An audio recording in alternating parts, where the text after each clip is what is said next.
नमस्कार दोस्तों, उड़ान आईएएस एकेडमी की इस ई लर्निंग प्लेटफॉर्म पे आप सभी का स्वागत करता हूं। मैं मोहम्मद रियाज खान आज आपके सामने इंडियन ज्योग्राफी का एक नया चैप्टर भारत की वनस्पति के एमसीक्यूज लेकर आया हूं। ठीक है, लेकिन उसे शुरू करने से पहले मैं आपको बताना चाहूँगा कि उड़ान आईएएस एकेडमी ने आपके लिए एक नई बैच शुरू की है जो 7 जुलाई से स्टार्ट होगी और जिसका समय होगा 7:30 से 10:30 और ये एक फाउंडेशन बैच होगी जिनमें प्री प्लस मेंस की तैयारी करवाई जाएगी। एक लॉन्ग टर्म बैच, कम से कम 1 साल की तैयारी होगी ये आपकी।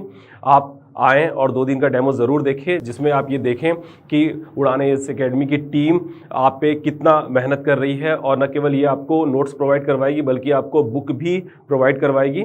इसके अलावा अधिक जानकारी के लिए आप नीचे दिए गए नंबरों पर संपर्क कर सकते हैं और अधिक जानकारी के लिए आप उड़ान आईएएस एकेडमी के मेन ब्रांच रायपुर में भी आकर संपर्क कर सकते हैं। ठीक है, चलिए अब शुरू करते हैं भारत की वनस्पति के एमसीक्यूज़। चलिए अब सबसे पहला क्वेश्चन देखते हैं। सबसे पहला क्वेश्चन कह रहा है कि भारत में आर्द्र पर्वतीय समशीतोष्ण वनों के लिए इनमें से कौन सा कथन सत्य है। तो यहाँ पर आप समझेंगे कि हम बात कर रहे हैं पर्वतीय प्रदेशों में समशीतोष्ण वनों की। ठीक है, तो यहाँ पर आप समझिए कि पृथ्वी में 5 प्रकार के कटिबंध पाए जाते हैं। उन्हीं 5 प्रकार के कटिबंधों के आधार पर हमने वनस्पतियों को भी 5 प्रकार से बांटा है। ठीक है, सबसे पहले उष्ण कटिबंध, उपोष्ण कटिबंध, शीतोष्ण कटिबंध, समशीतोष्ण कटिबंध और शीत कटिबंध। जहां पर ये जो समशीतोष्ण कटिबंध है इसका रेंज है 45 डिग्री से लेकर 66.5 डिग्री। 45 से लेकर 66.5 डिग्री पे समशीतोष्ण कटिबंध होता है और वहीं पर पाई जाती है समशीतोष्ण कटिबंधीय वनस्पति। लेकिन बात अगर पर्वतीय प्रदेश की करें तो पर्वतीय प्रदेशों में ये आपकी 1500 से लेकर 3000 मीटर की ऊंचाइयों पे पाई जाती है। 1500 से लेकर 3000 मीटर की ऊंचाइयों पे। और चूंकि यहाँ पर स्नोफॉल होती है, यहाँ पर स्नोफॉल होती है और स्नोफॉल होने की वजह से यहाँ का बर्फ जब गर्मियों में पिघलता है तो यहाँ पर जल की अधिकता होती है और जल की अधिकता होने की वजह से यहाँ पर क्या होती है, आर्द्रता बनी रहती है। इसलिए पर्वतीय प्रदेशों के समशीतोष्ण कटिबंधीय प्रदेश वाले में जहां पर स्नोफॉल होती है वहां पर जल की अधिकता होने की वजह से हम उसको क्या बोल रहे हैं, आर्द्र पर्वतीय समशीतोष्ण वनस्पति।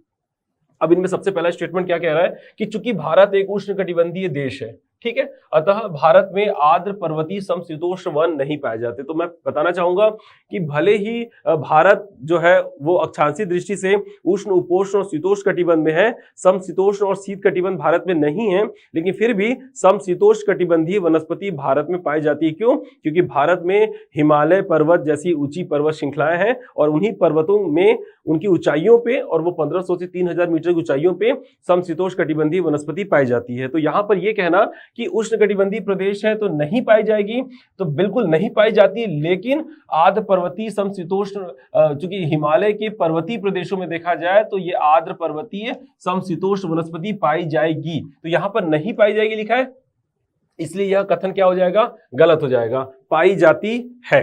अगला स्टेटमेंट कहता है कि नीलगिरी, अन्नामलाई और पालनी की पहाड़ी में आर्द्र पर्वतीय समशीतोष्ण वनस्पति पाई जाती है। तो बिल्कुल एक हिमालय के पर्वतीय प्रदेशों में पाई जाती है और दूसरा अगर प्रायद्वीपीय पठार की बात करें तो प्रायद्वीपीय पठार के सबसे ऊंची चोटी अन्नामलाई की पहाड़ी पर अनाईमुड़ी, नीलगिरी की पहाड़ी पर दोदा बेटा और पालनी की पहाड़ी पर कोडाई कनाल, जो ऊंची चोटियां इनकी, तो ये वो पहाड़ियां हैं जो सबसे ऊंची है प्रायद्वीपीय पठार की। इन पर्वतीय प्रदेशों की ऊंचाइयों पे जो है वो पाई जाती है समशीतोष्ण सदाबहार वनस्पति। तो ये स्टेटमेंट आपका क्या होगा, सही होगा। इसके अलावा दक्षिण में स्थानीय स्तर पर इन्हें 16 वनस्पति कहते हैं। तो इन नीलगिरी, अन्नामलाई और पालनी की पहाड़ी पे ऊंचाइयों पे जो समशीतोष्ण कटिबंधीय वनस्पति पाए जाते हैं उसे हम क्या कहते हैं, 16 वनस्पति के नाम से जानते हैं। ठीक है, चलिए चौथा स्टेटमेंट की बात करें तो ये 1500 मीटर से अधिक ऊंचाई पर स्थित है। बिल्कुल, अगर मैं बताया था आपको कि 1500 से 3000 मीटर की ऊंचाइयों पे ये वनस्पति पाए जाते हैं, तो ये 1500 मीटर से अधिक ऊंचाई पर स्थित है और न्यूनतम यहाँ पे वर्षा होती है 2 सेंटीमीटर, यानी कि 200 सेंटीमीटर अगर वर्षा हो रही है तो यहाँ पर आपको समशीतोष्ण वनस्पति देखने को मिलेगी। और प्रायद्वीपीय पठार के जो पश्चिमी घाट और पश्चिमी घाट का जो दक्षिणी सह्याद्री वाला भाग है जहां पर नीलगिरी, अन्नामलाई और पालनी की पहाड़ी देखने को मिलती है, यहां पर आपको 2 सेंटीमीटर वर्षा होने की वजह से समशीतोष्ण सदाबहार वनस्पति देखने को मिलेगी। यानी कि समशीतोष्ण एक कैसी वनस्पति होगी, सदाबहार वनस्पति होगी। क्यों? क्योंकि वहां पर 2 सेंटीमीटर से क्या होती है, अधिक वर्षा होती है। इसका मतलब यह है कि दूसरा, तीसरा, चौथा अगर सही है तो ऑप्शन नंबर सी आपका क्या होगा, सही जवाब होगा। चलिए अब बढ़ते हैं अगले प्रश्न की ओर। चलिए अगला प्रश्न कह रहा है कि उष्ण कटिबंधीय कांटेदार वनों के संबंध में कौन सा कथन सत्य है। तो उष्ण कटिबंधीय कांटेदार, याद रखिएगा अगर हम वनस्पति की बात करते हैं तो हमारे भारत में हमने वनस्पति को 6 भागों में बांटा। मतलब 1968 में चैंपियन एवं सेठ ने भारत की वनस्पति समूह को कितने भागों में बांटा, 6 भागों में बांटा, जिनके नाम है सदाबहार वनस्पति, पतझड़ वनस्पति, मरुस्थलीय वनस्पति, पर्वतीय वनस्पति, तटीय वनस्पति और घास। यहां पर बात हो रही तीसरे नंबर की वनस्पति यानी कि मरुस्थलीय वनस्पति, जिसको मैं क्या कह रहा हूं, कांटेदार वनस्पति। और चूंकि भारत एक उष्ण कटिबंध के अंतर्गत आता है यानी कि उष्ण कटिबंधीय कांटेदार वनस्पति के संबंध में कौन सा कथन सत्य है? तो पहला, ये वनस्पति उन क्षेत्रों में पाए जाते हैं जहां वार्षिक वर्षा 50 सेंटीमीटर से कम होती है। याद रखिएगा, मरुस्थलीय वनस्पति वहां पाई जाती है और मरुस्थलीय वनस्पति को भी दो भागों में बांटा गया है, एक अर्ध मरुस्थलीय वनस्पति और दूसरा मरुस्थलीय वनस्पति। अर्ध मरुस्थलीय वनस्पति में 50 से 75 सेंटीमीटर वर्षा होती है, जबकि मरुस्थलीय वनस्पति में 0 से 50 सेंटीमीटर वर्षा होती है। ये वनस्पति कहीं ना कहीं आपका मरुस्थलीय वनस्पति है और मरुस्थलीय वनस्पति में वर्षा 50 सेंटीमीटर क्या होती है? कम, यानी कि पहला स्टेटमेंट आपका सही हो जाता है। वहीं दूसरे स्टेटमेंट की बात करें तो इस प्रकार के वन देश के उत्तर पश्चिमी भाग में पाए जाते हैं। बात अगर उत्तर पश्चिमी भाग की है, उत्तर पश्चिमी भाग यानी कि राजस्थान वाला जगह, राजस्थान में भी आप एक बात समझिएगा कि ये अगर राजस्थान है और ये अरावली पर्वत श्रृंखला है, तो अरावली पर्वत श्रृंखला ने राजस्थान को दो भागों में बांटा है, एक पूर्वी राजस्थान और एक हो गया पश्चिमी राजस्थान। इस पूर्वी राजस्थान में 60 से 65 सेंटीमीटर वर्षा होती है और इस पश्चिमी राजस्थान में 0 से 50 सेंटीमीटर। ये जो पश्चिमी राजस्थान है जहाँ पे 0 से 50 सेंटीमीटर वर्षा होती है, वहां पर पाई जाती है क्या? मरुस्थलीय वनस्पति। और ये जो पूर्वी राजस्थान है जहाँ पे 60 से 65 सेंटीमीटर वर्षा होती है, वहां पर पाई जाती है अर्ध मरुस्थलीय वनस्पति। इसके अलावा पूर्वी राजस्थान के साथ साथ पूर्वी कर्नाटक भी वो जगह है जहां पर 60 से 65 सेंटीमीटर वर्षा होती है, इसलिए पूर्वी कर्नाटक में भी अर्ध मरुस्थलीय वनस्पति पाई जाती है। लेकिन बात यहाँ पे कांटेदार वनस्पति की है, यानी कि बात मैं किसकी कर रहा हूँ? मरुस्थलीय वनस्पति की। तो उसके लिए पहली शर्त यह है कि वर्षा 0 से 50 सेंटीमीटर होनी चाहिए, और दूसरा यह है कि यह देश के उत्तर पश्चिमी भाग में यानी कि राजस्थान में पाई जाती है। तो ये स्टेटमेंट भी आपका सही हो गया। इसके अलावा जो तीसरा स्टेटमेंट कह रहा है कि इन वनों के पौधे लगभग पूरे वर्ष पर्णहरित रहते हैं। पर्णहरित मतलब जिनमें पत्ते नहीं रहते, क्योंकि कांटेदार है इसलिए यहाँ पे पत्ते नहीं होते, तो पूरे वर्ष भर यानी साल भर यहाँ पे पत्ते नहीं होते, ये कांटेदार होती हैं। ठीक है, जैसे कि कैक्टस और नागफनी, ये जो वनस्पति है वो आपकी मरुस्थलीय वनस्पति यानी कांटेदार वनस्पति के अंतर्गत आएगी। इसका मतलब तीसरा स्टेटमेंट भी आपका सही है, यानी कि पहला भी सही है, दूसरा भी सही है और तीसरा भी सही है, यानी ऑप्शन नंबर डी उपयुक्त सभी ये आपका सही जवाब होगा। चलिए अब बात करते हैं अगले प्रश्न की। अगला प्रश्न कह रहा है कि उष्णकटिबंधीय सदाबहार वनस्पति। याद रखिएगा, उष्णकटिबंध लगेगा क्योंकि भारत एक उष्णकटिबंधीय प्रदेश है। अब इसमें कौन सी वनस्पति की बात कर रहा है? सदाबहार वनस्पति भारत के किन क्षेत्रों में पाई जाती है? याद रखिएगा, सदाबहार वनस्पति को दो भागों में बांटा गया है, एक उष्ण सदाबहार और दूसरा समशीतोष्ण सदाबहार। उष्ण सदाबहार वनस्पति वहां पर पाई जाती है जहां पर वर्षा 2 सेंटीमीटर से अधिक होती है। इसके अलावा समशीतोष्ण सदाबहार वनस्पति भारत में नहीं पाई जाएगी, ये पर्वतीय प्रदेशों में पाई जाएगी 1500 से 3000 मीटर की ऊंचाइयों पे। ठीक, तो इसके लिए वर्षा जिम्मेदार नहीं है, समशीतोष्ण के लिए इसके लिए ऊंचाई जिम्मेदार है। अगर ऊंचाई अधिक होगी, 1500 से 3000 मीटर की ऊंचाई होगी, तो वहां पर आप समशीतोष्ण सदाबहार वनस्पति देख पाएंगे। लेकिन अगर बात उष्ण सदाबहार वनस्पति करें तो इसके लिए वर्षा कितनी होनी चाहिए? 200 सेंटीमीटर से अधिक वर्षा होगी, तभी वहां पर उष्ण सदाबहार वनस्पति पाई जाएगी। तो यहाँ पर जहां जहां 2 सेंटीमीटर से वर्षा अधिक होगी वहां पर वनस्पति उष्ण सदाबहार वाली पाई जाएगी। ठीक है, सबसे पहले पश्चिमी घाट का पूर्वी ढाल। अगर पश्चिमी घाट के पश्चिमी भाग की बात करते तो वहां पर 200, 250 और 300 सेंटीमीटर वर्षा होती है, जिसकी वजह से पश्चिमी भाग में उष्ण सदाबहार वनस्पति पाई जाती है। लेकिन अगर बात पूर्वी ढाल की करें तो पूर्वी तरफ एक वृष्टि छाया प्रदेश होने की वजह से यहाँ पे वर्षा क्या होती है? कम होती है। ठीक है, जिसकी वजह से इसके पूर्वी हिस्से में सदाबहार वनस्पति पाई नहीं जाती। तो पहला पश्चिमी घाट के पूर्वी ढाल ये आपका गलत हो जाएगा। लेकिन अगर पश्चिमी घाट का पश्चिमी ढाल कहा होता तो डेफिनेटली वहां पर सदाबहार वनस्पति पाई जाती। वहीं दूसरी बात करें अंडमान निकोबार द्वीप समूह, तो यहाँ पे औसत वर्षा 250 सेंटीमीटर होती है। चूंकि वो 200 से अधिक है इसलिए यहाँ पे वनस्पति जो होगी वो सदाबहार होगी। तो यहाँ पर अंडमान निकोबार में सदाबहार वनस्पति। वहीं पर तीसरे ऑप्शन की बात करें अरावली पर्वत श्रृंखला। अरावली पर्वत श्रृंखला के पूर्व में 60 से 65 सेंटीमीटर और पश्चिम में 0 से 50 सेंटीमीटर, मतलब ओवरऑल यहाँ पे वर्षा क्या होती है? बहुत ही कम होती है। तो यहाँ पर सदाबहार वनस्पति पाई नहीं जाएगी। वहीं पर उत्तर पूर्वी क्षेत्र के पहाड़ियों में, तो जैसा कि आप जान रहे हैं कि नॉर्थ ईस्ट की पहाड़ी में औसत वर्षा 250 सेंटीमीटर होती है। लेकिन यहां पर भी एक बात याद रखना कि एक असम का मैदान है जो मेघालय के पीछे पड़ने की वजह से, मेघालय में की 3 पहाड़ियां गारो खासी जयंती की वजह से असम का मैदान एक वृष्टि छाया प्रदेश बनता है, जहां पे औसत वर्षा जो होती है वो 100 से 150 सेंटीमीटर होती है। यानी कि पूरे नॉर्थ ईस्ट में 250 सेंटीमीटर वर्षा, लेकिन असम के मैदान में 100 से 150 सेंटीमीटर वर्षा। तो ये जो असम का मैदान है उसको छोड़कर पूरे नॉर्थ ईस्ट में कौन सी वनस्पति पाई जाती है? सदाबहार वनस्पति। तो याद रखना, जब बात नॉर्थ ईस्ट के क्षेत्रों की आएगी तो उसमें भी असम के मैदान को हमें क्या करना होगा? छोड़ना होगा, क्योंकि वहां पे वर्षा 100 से 150 सेंटीमीटर होती है, जिसकी वजह से वहां पे सदाबहार वनस्पति पाई नहीं जाती। इसके अलावा पूरे नॉर्थ ईस्ट में सदाबहार वनस्पति पाई जाती है। तो यहां पर हमने असम के मैदान को अगर छोड़ दे तो ये आपका ऑप्शन क्या होगा? सही। यानी कि ऑप्शन नंबर 2 और 4 आपका सही है, पहला तीसरा गलत है। तो ऑप्शन नंबर सी आपका क्या होगा? सही जवाब होगा। दूसरा और चौथा सही है। चलिए अब बात करते हैं अगले प्रश्न की। चलिए अब अगला प्रश्न है कि शंकुधारी वनों के संदर्भ में निम्नलिखित कथनों को ध्यानपूर्वक पढ़िए।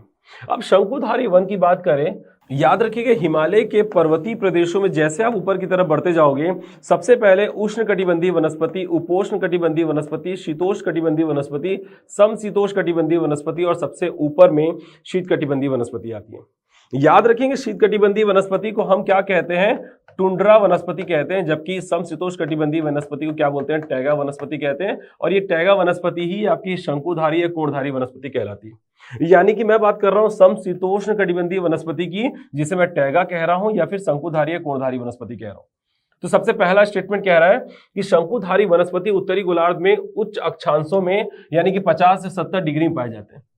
देखिए पृथ्वी पर ये 0 डिग्री अक्षांश पर विषुवत रेखा, वहीं पर 23.5 डिग्री उत्तरी अक्षांश और 23.5 डिग्री दक्षिण अक्षांश पे कर्क रेखा, मकर रेखा, 66.5 डिग्री उत्तरी अक्षांश और दक्षिण अक्षांश पर आर्कटिक और अंटार्कटिक सर्कल, और यहां पर हो जाएगा 90 डिग्री उत्तरी ध्रुव और ये हो जाएगा 90 दक्षिण ध्रुव। चलिए अब यहां पर देखेंगे कि ये हो गया आपका उष्ण कटिबंध, ये हो गया आपका शीतोष्ण कटिबंध, ये हो गया आपका शीतोष्ण कटिबंध और ये हो गया आपका शीत कटिबंध।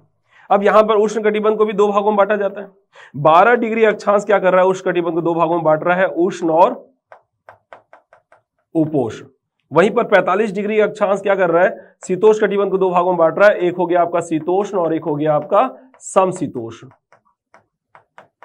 ठीक, यानी कि 0 से 12 पर उष्ण, 12 23.5 पर उपोष्ण, 23.5 से 45 पे शीतोष्ण, 45 66.5 समशीतोष्ण और 66.5 से 90 शीत। तो कहीं ना कहीं आप एक बात समझे कि 45 से लेकर 66.5 की बात हो रही है। तो 45 से 66.5 तो उसको राउंड फिगर में क्या ले लिया गया? 50 से लेकर 70। तो ये 50 से लेकर 70 जो कटिबंध है वो आपका समशीतोष्ण कटिबंध के अंतर्गत आ रहा है, और वो समशीतोष्ण कटिबंध में ही कौन सी वनस्पति पाई जा रही है? शंकुधारी वनस्पति। ये पृथ्वी पर और ये हिमालय की ऊंचाइयों पे। याद रखिएगा जब आप इक्वेटर से पोल की तरफ आगे बढ़ते हैं तो जैसे जैसे इक्वेटर से पोल की तरफ जाते हैं, इक्वेटर आपका कौन से टेम्परेचर पे हाई और पोल आपका कौन से टेम्परेचर पे लो। यानी कि जैसे आप हाई टेम्परेचर से लो टेम्परेचर की ओर जाते हैं, टेम्परेचर कम होने लगता है। जैसे टेम्परेचर कम होने लगते हैं क्या बनते जाते हैं? कटिबंध बनते जाते हैं। जैसे इक्वेटर सबसे गर्म है, इसके पास का सबसे पहला कटिबंध उष्ण, और ऊपर का टेम्परेचर कम हुआ उपोष्ण, और ऊपर का टेम्परेचर कम हुआ शीतोष्ण, और ऊपर का टेम्परेचर कम हुआ समशीतोष्ण, और ऊपर का टेम्परेचर कम हुआ जहां बर्फ जम गई वो आपका शीत कटिबंध। बिल्कुल वैसे ही अगर पर्वतों की ऊंचाइयों की बात करें तो हमारा भारत चूंकि उष्ण कटिबंध में है, यानी कि भारत एक हाई टेम्परेचर वाला क्षेत्र है, और जैसे आप ऊपर की तरफ जाएंगे यानी कि पृथ्वी की सतह से ऊपर जाएंगे, पर्वतों के ऊपर जाएंगे, टेम्परेचर क्या होने लगेंगे? कम। और जैसे जैसे पर्वतों की ऊंचाइयों पे जाने पे टेम्परेचर कम होते हैं, वैसे वैसे वो सारी कटिबंधीय वनस्पति या वो सारे कटिबंध जो पृथ्वी पर हैं वो आपको हिमालय की ऊंचाइयों पर भी देखने को मिलते हैं। जैसे पृथ्वी हिमालय की सबसे कम ऊंचाई पर उष्ण, और ऊपर जाएंगे टेम्परेचर कम होने से उपोष्ण, और ऊपर जाने पर टेम्परेचर कम होने पर शीतोष्ण, और ऊपर जाने पर टेम्परेचर कम होने पर समशीतोष्ण, और ऊपर जाने पर बर्फ जम जाती है तो कौन सी वनस्पति? शीतकटिबंधीय वनस्पति। तो यहां पर आप देखेंगे, हालांकि इसके अपने अलग अलग जगहों के अलग अलग रेंज है, तो हम फिलहाल उसकी बात नहीं कर रहे हैं, हम बात कर रहे हैं सिर्फ कटिबंध में पाई जाने वाली वनस्पति की। ठीक, चलिए तो ये हो गया शंकुधारी वनस्पति जो है वो उत्तरी गोलार्ध में उच्च अक्षांशों में 50 से 70 डिग्री में पाए जाते हैं। तो ये स्टेटमेंट आपको क्या हो जाता है? सही हो जाता है। हिमालय में ये वनस्पति प्रचुर मात्रा में पाए जाते हैं। बिल्कुल हिमालय में ये वनस्पति आसानी से देखने मिल जाते हैं। चलिए तो ये तीसरा स्टेटमेंट जो है, ये तीसरा स्टेटमेंट कह रहा है कि शंकुधारी वनों के वृक्ष छोटे होते हैं, जबकि ऐसा नहीं है, वो बड़े होते हैं, कठोर।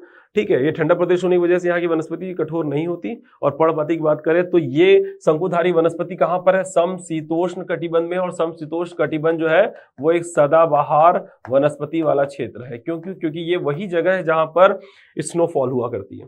समशीतोष्ण कटिबंध में ही क्या हो रही है, स्नोफॉल हो रही है। और स्नोफॉल वाली जो बर्फ होती है वो गर्मी के मौसम में क्या हो जाती है, पिघल जाती है। और पिघलने से यहाँ पर पिघलने से यहाँ पर जल की अधिकता होती है, जिसकी वजह से यहाँ पर वनस्पति किस प्रकार की होगी, सदाबहार। सदाबहार वनस्पति एक उष्ण सदाबहार होती है, और दूसरा इस समशीतोष्ण कटिबंध में, चाहे वो पर्वतों की 1500 से 3000 मीटर की ऊंचाई पर हो या फिर 45 से 66.5 डिग्री के बीच में हो, यहाँ पर समशीतोष्ण सदाबहार वनस्पति पाई जाती है। ये कहना कि ये पर्णपाती वनस्पति है, गलत हो जाएगा। कठोर है, गलत हो जाएगी। छोटा है आकार में, गलत हो जाएगी। तो ये आपका तीसरा स्टेटमेंट क्या हो जा रहा है, गलत हो जा रहा है। इसके अलावा चौथा स्टेटमेंट कह रहा है कि शंकुधारी वनों को टैगा भी कहा जाता है। तो बिल्कुल मैंने आपको कहा है कि शंकुधारी वनस्पति जो समशीतोष्ण सदाबहार वनस्पति, उसको हम क्या कह रहे हैं, टैगा वनस्पति कह रहे हैं। तो चौथा स्टेटमेंट आपका सही है, यानी पहला, दूसरा और चौथा सही है, यानी कि ऑप्शन नंबर ए आपका सही जवाब होगा। चलिए अब बात करते हैं अगले प्रश्न की। अगला प्रश्न कह रहा है कि निम्नलिखित कथनों पर विचार करिए। पहला, 200 सेंटीमीटर से अधिक वर्षा वाले क्षेत्र। दूसरा, वार्षिक तापांतर 25 से 27 डिग्री सेल्सियस। तीसरा, आर्द्रता 75% से अधिक। और चौथा, ये वर्ष भर हरे भरे दिखाई देते हैं। अब पूछ ये रहा है कि वनस्पति के निम्नलिखित प्रकारों में से कौन सा एक उपयुक्त का प्रतिनिधित्व करता है। तो यहाँ पर आप बात समझें कि चूंकि उष्ण कटिबंध ये आपका चारों में है, तो ये तो बिल्कुल सही है, उष्ण कटिबंधी तो होगा ही होगा। अब बात करते हैं सदाबहार और पर्णपाती की। तो भैया अगर जहां 200 सेंटीमीटर से अधिक वर्षा होती है वहां पर सदाबहार वनस्पति पाए जाते हैं, तो यहाँ पर 250 सेंटीमीटर वर्षा हो रही है, इसका मतलब यह है कि पर्णपाती तो नहीं होगी। अब बात करते हैं नम, अर्ध और शुष्क। अब सदाबहार में भी शुष्क सदाबहार, अर्ध सदाबहार और आर्द्र नम यानी आर्द्र सदाबहार। तो याद रखिएगा यहां पर आर्द्रता 75% है, इसके अलावा वर्षा 250 सेंटीमीटर से अधिक हो रही है, तो ये आपका शुष्क नहीं होगा, ये आपका अर्ध नहीं होगा, ये आपका नम यानी कि आर्द्र, या फिर ठीक है ये आपका आर्द्र सदापर्णी होगा। तो यहाँ पे सदाबहार को भी 3 कैटेगरी में बांट दिया गया है, एक शुष्क सदाबहार, एक अर्ध शुष्क सदाबहार और एक हो गया आर्द्र सदाबहार। तो चूंकि वर्षा अधिक हो रही 250 सेंटीमीटर, इसलिए ये क्या होगी, आर्द्र सदापर्णी यानी कि सदाबहार वनस्पति होगी। तो ऑप्शन नंबर ए आपका यहाँ पर क्या होगा, सही जवाब होगा। चीजें लगभग मिलती जुलती नजर आती है। आप यहां पर अगर नम को नहीं समझ पा रहे हैं तो आप जनरली सदाबहार देखकर इन तीनों ऑप्शनों में किसी में टिक लगा देंगे तो चीजें गलत हो जाएगी। आपके क्वेश्चंस इतने टफ हो गए हैं कि अगर आपने थोड़ी भी लापरवाही की तो आपसे क्वेश्चंस गलत हो जाएंगे। आप पहले क्वेश्चन की प्रकृति को समझें, क्वेश्चन को देखें और एनालिसिस करें कि ये क्वेश्चंस क्या पूछ रहा है आपसे। अगर आप थोड़ा भी ध्यान देते हैं तो सही जवाब आप आसानी से ढूंढ पाएंगे। चलिए अब आगे बढ़ते हैं अगले प्रश्न की ओर। चलिए अगला प्रश्न कह रहा है कि प्रायद्वीपीय भारत में पर्वतीय वनस्पति मुख्यतः पाए जाते हैं। तो बात यहां पर हो रही है पर्वतीय वनस्पति की। तो जैसा कि मैंने आपसे स्टार्टिंग में कहा था कि 1968 में चैंपियन एवं शेट ने भारत की वनस्पतियों को 6 भागों में बांटा है। पहला सदाबहार वनस्पति, दूसरा पतझड़ वनस्पति, तीसरा बरुस्थली, चौथा पर्वतीय, पांचवा तटीय और छठवां घास। तो जो चौथे नंबर पे पर्वतीय वनस्पति है, ये पर्वतीय वनस्पति पर्वतों में पाए जाते हैं और ये पाए जाते हैं हिमालय के पर्वतीय प्रदेशों में और प्रायद्वीपीय पठार के पर्वतीय प्रदेशों में। यानी प्रायद्वीपीय पठार के जो ऊंचे पर्वतें होती हैं उन पर्वतीय प्रदेशों की ऊंचाइयों में पाए जाते हैं ये पर्वतीय वनस्पति। तो यहां पर हम बात करते हैं अगर ऊंचाइयों के आधार पर, तो पश्चिमी घाट की ऊंचाई अधिक है। पूर्वी घाट की बात करें तो इनकी औसत ऊंचाई 600 मीटर है, इसलिए ये सबसे कम ऊंचाई है इसमें। पश्चिमी घाट में 5 पर्वतें हैं, अरावली, विंध्याचल, सतपुड़ा, पश्चिमी घाट और पूर्वी घाट। यहाँ पे पूर्वी घाट की ऊंचाई, औसत ऊंचाई 600 मीटर होने की वजह से यहाँ पर पर्वतीय वनस्पति पाई नहीं जाएगी। पश्चिमी घाट की बात करें तो पश्चिमी घाट को 3 भागों में बांटा गया है, उत्तरी सह्याद्री, मध्य सह्याद्री और दक्षिण सह्याद्री। जहां पे उत्तरी सह्याद्री की औसत ऊंचाई 600 से 650 मीटर है, मध्य सह्याद्री की ऊंचाई उससे ज्यादा है 1200 से 1250 मीटर और दक्षिण सह्याद्री की ऊंचाई सबसे ज्यादा है 1500 मीटर। तो यहाँ पर पश्चिमी घाट की ऊंचाई सबसे ज्यादा। नीलगिरी पर्वत श्रृंखला की बात करें तो नीलगिरी पर्वत श्रृंखला जो है वो पश्चिमी घाट और पूर्वी घाट के मिलने से बनी है और ये आपका दक्षिण सह्याद्री वाले क्षेत्र में पड़ती है जिनकी ऊंचाई अधिक है। नीलगिरी पर्वत श्रृंखला की बात करें तो ये दूसरी सबसे ऊंची चोटी है, यानी दूसरी सबसे ऊंची पहाड़ी है जिसकी ऊंची चोटी दोदा बेटा दूसरे नंबर सबसे ऊंची चोटी है। सबसे ऊंची चोटी अनाईमुड़ी जो अन्नामलाई की पहाड़ी पर है, दूसरी ऊंची चोटी दोदा बेटा जो नीलगिरी की पहाड़ी पर है, तीसरी ऊंची चोटी कोडाईकनाल जो पालिनी की पहाड़ी पर है। तो ये 3 ऊंची पहाड़ियां हैं हमारे पास। तो नीलगिरी पर्वत श्रृंखला की ऊंचाई भी अधिक है और वहीं पर विंध्याचल पर्वत श्रृंखला की बात करें, ठीक है, इनकी औसत ऊंचाई की बात करें तो 750 से लेकर 1200 मीटर। तो कहीं ना कहीं इसकी भी ऊंचाई अधिक है। तो ये आपके पूर्वी घाट को छोड़ दिया जाए तो पश्चिमी घाट, नीलगिरी की पहाड़ी और विंध्याचल पर्वत श्रृंखला, ये 3 पहाड़ियां ऐसी जिनकी ऊंचाई अधिक है और वहां पर पाई जाती है पर्वतीय वनस्पति। तो ये ऑप्शन नंबर सी केवल पहला, तीसरा और चौथा आपका सही जवाब होगा। पूर्वी घाट कतई नहीं है इसमें, ठीक है, चलिए अब अगले प्रश्न की ओर बढ़ते हैं। चलिए अगला प्रश्न है, भारत के निम्नलिखित क्षेत्रों में से किस एक में मैंग्रोव वनस्पति, सदापर्णी वनस्पति और पर्णपाती वनस्पति का संयोजन है? तो यहां पर आप देखें ऑप्शन ए कि उत्तर तटीय आंध्र प्रदेश। ये तटीय प्रदेशों में की बात करें तो तटीय प्रदेशों में मैंग्रोव वनस्पति हो सकती है, क्योंकि आंध्र प्रदेश में वर्षा 80 सेंटीमीटर होती है, तो 80 सेंटीमीटर होने की वजह से यहाँ पर पर्णपाती तो हो सकती है लेकिन सदाबहार वनस्पति नहीं हो सकती। वहीं पर दक्षिण पश्चिम बंगाल की बात करें तो बंगाल वाला क्षेत्र में औसत वर्षा 200 सेंटीमीटर होती है और 200 होने की वजह से या 200 से कम होने की वजह से वहां पर पर्णपाती हो सकती है। पश्चिम बंगाल के दक्षिणी भाग में जो सुंदरबन डेल्टा है वहां पर मैंग्रोव वनस्पति भी हो सकती है लेकिन सदाबहार वनस्पति नहीं होगी। इसके अलावा दक्षिणी सौराष्ट्र की बात करें, गुजरात में वहां पर भी औसत वर्षा 100 सेंटीमीटर होती है, तो वहां पर भी पर्णपाती हो सकती है लेकिन सदापर्णी यानी सदाबहार वनस्पति नहीं हो सकती। तो चलिए ऑप्शन नंबर डी की बात करें तो अंडमान और निकोबार द्वीप समूह, ये अंडमान निकोबार में औसत वर्षा 250 सेंटीमीटर होती है। यहाँ पर आपको सदाबहार वनस्पति भी देखने मिलेगी, यहाँ पर आपको मैंग्रोव वनस्पति भी देखने मिलेगी, इसके अलावा यहाँ पर आपको पर्णपाती वनस्पति भी देखने को मिलेगी। अगर आप थोड़ा भी जानकारी रखते हैं इसके बारे में तो आप समझ पाएंगे कि अंडमान निकोबार में ये तीनों प्रकार की वनस्पति देखने को मिलती है। तो ये ऑप्शन नंबर डी आपका क्या होगा, सही जवाब होगा। चलिए अब अगले प्रश्न की ओर बढ़ते हैं। अगला प्रश्न कह रहा है कि शुष्क पर्णपाती वनों के संदर्भ में विचार करिए। ये देखिए पर्णपाती यानी कि पतझड़ प्रकार की वनस्पति, जिसको हम दो भागों में बांटते हैं, एक आर्द्र पतझड़ और एक शुष्क पतझड़। जहां पे 100 से 2 सेंटीमीटर वर्षा होती है वहां पर हम वहां की वनस्पति को हम आर्द्र पतझड़ कहते हैं, और जहां पर 75 से 100 सेंटीमीटर वर्षा होती है वहां की पतझड़ वनस्पति को हम शुष्क पतझड़ कह रहे हैं। मतलब शुष्क पतझड़ के लिए वर्षा कितनी, 75 से 100 सेंटीमीटर। ठीक है, तो ये पहला, ये वन उन क्षेत्रों में पाए जाते हैं जहां वर्षा 75 से 100 सेंटीमीटर होती है, तो ये पहला स्टेटमेंट सही हो जाता है।